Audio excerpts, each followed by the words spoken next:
Stem cell isolation remains a major challenge due to co-isolation of progenitor cells using current method.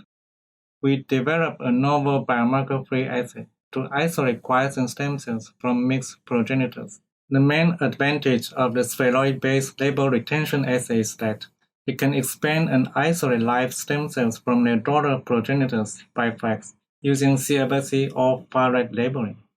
While conventional therapies eradicate most prostate cancer cells, cancer stem cells remain due to therapeutic resistance, thus driving disease progression.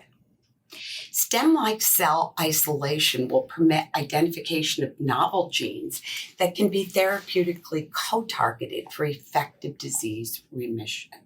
Our label retention assay is applicable for normal stem cell isolation from various tissues and cells and for cancer stem cell research.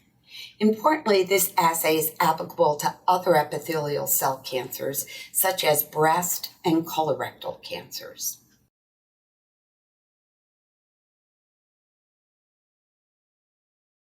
Begin by coating 100 milliliter culture dishes with 2 milliliters of 2.5 microgram fibronectin solution and incubate them overnight at room temperature.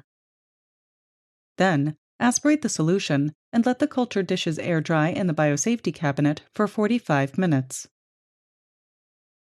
Add 9 milliliters of the prostate epithelial cell growth medium to a fibronectin-coated dish and keep it warm in a carbon dioxide incubator at 37 degrees Celsius.